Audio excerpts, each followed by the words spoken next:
नारी अधिकार अभियान चौद्वारे बिजु महिला जनता दलर जोरदार प्रतिवाद। कटक जिला चौद्वार ठारे बिजु महिला जनता दल पक्षर नारी अधिकार अभियान अंतर्गत एक विशाल प्रतिवाद कार्यक्रम आयोजित होता। महिला प्रति बढ़ुवा निर्यातना घटना और महिला 33% संरक्षण प्रदान में विलंब को नहीं दल पक्षर सरकार विरोध में जोरदार स्वर उत्तोलन कर कार्यक्रम में Bhubaneswar municipality corporation BMC mayor Sulochana Das प्रमुख नेतृत्व नहीं दलर शताधिक महिला कर्मी और नेतृवृंद एकाठी होई एक विशाल रैली बाहर करने सह सरकार विफलता विरोध में नाराबाजी करथिले। रैली शेष में महिला विभिन्न संवैधानिक दाबी और सम्बलित एक स्मारक पत्र भारतर माननीय राष्ट्रपति उद्देश्य प्रदान करा जायछि। महिला निर्धारित 33% संरक्षण को बिना विलंब रे शीघ्र लागू करा जाऊ।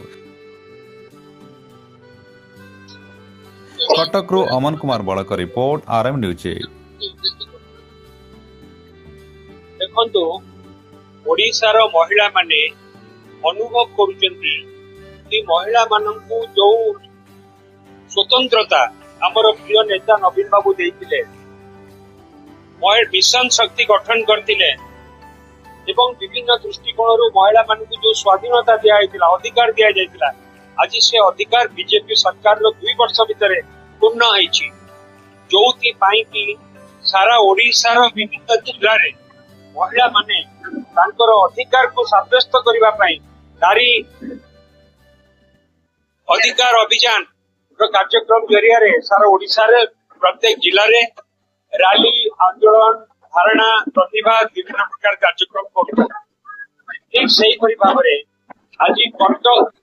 जिलार कटक 14 निर्वाचन मंडली रो महिला माने आज समस्त एकत्रित होइचंती एवं से कार्यक्रम रे हम समस्त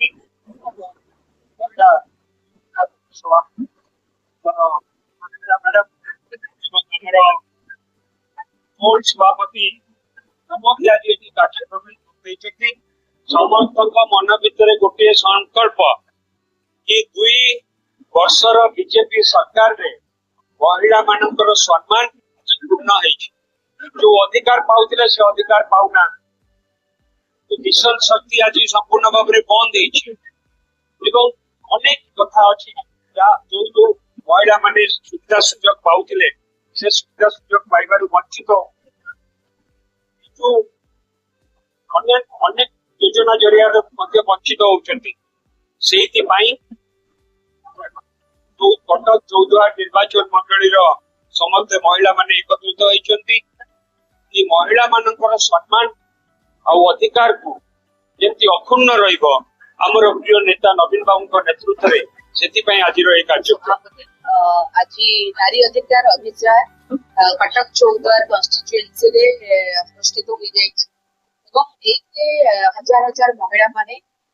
समस्त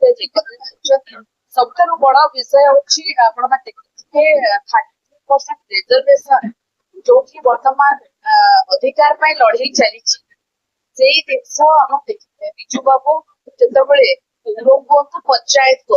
33% रिजर्वेशन त्रिस्तरीय पंचायत निर्वाचन भी देते महिला मान जे कि महिला मान सशक्तकरण करबा एवं महिला मान सम्मान दबा पई केते राज्य राजनीति रे समाज आगु बढ़े ताको सेही ऐतिहासिक पदक्षेप को ताकर सुपुत्र श्रीयुक्त नवीन पट्टनायक हमर पूर्वतन मान्यवर मुख्यमंत्री जेतबेले 50% रिजर्वेशन देले सेतबेले महिला माने आउरी सशक्तिकरण हेतिले एवं मिशन शक्ति माध्यम रे मिशन शक्ति गोटे डिपार्टमेंट जोटे कि महिला मानको उद्देश्य रे हेतिला एवं जोथरे मिशन शक्ति माध्यम रे महिला माने जो वुमेन एम्पावरमेंट ओडिसा रे महिला माने आगे रे आज नारी माने बहुत गोटे कथा रही हमर जोटे कि जत्र नाट्यस्तु पूज्यन्ते रमन्ते तत्र देवता जोठी नारी माने पूजा पाती सेठी देवतांकर उच्चारण थाए तो सेठी आज नारी माने हक लड़े आज कटक चौद्वार कन्स्टिट्युएन्सी माँ मैंने आज एकत्रित होती स्वर उत्तोलन कर धन्यवाद। जय सभापति आज कटक चौद्वार निर्वाचन मंडल माने शक्ति एकत्रित होती 2 वर्ष शासन काल मध्य बीजेपी सरकार प्रत्येक महिला सुरक्षित मन करूना ଛାତ୍ରୀ ମାନେ ପ୍ରତ୍ୟେକ କ୍ଷେତ୍ରରେ ଅବହେଳିତ ଗଣଦୁଷ୍କର୍ମର ଶିକାର ହେଉଛନ୍ତି। ପାରିବାରିକ ଚଳନୀ ହଉ, ସାମାଜିକ କ୍ଷେତ୍ରରେ ହଉ, ଆର୍ଥିକ କ୍ଷେତ୍ରରେ, ପ୍ରତ୍ୟେକ କ୍ଷେତ୍ରରେ ଆଜି ମହିଳା ମାନେ ନିଜକୁ ଅସୁରକ୍ଷିତ ମନେ କରୁଛନ୍ତି ଏବଂ ଏହି ଅଧିକାରକୁ ସେ ଆଗକୁ ନେବା ପାଇଁ ଏବଂ ତାଙ୍କ ଅଧିକାରକୁ ପୂର୍ଣ୍ଣ ନ ହେବା ପାଇଁ ସେ ଆଜିର ଏହି ଅଧିକାର ଅଭିଯାନ ଏହି ମଙ୍ଗଳବାରରେ ଅନୁଷ୍ଠିତ କରାଯାଇଛି ଏବଂ ସମସ୍ତ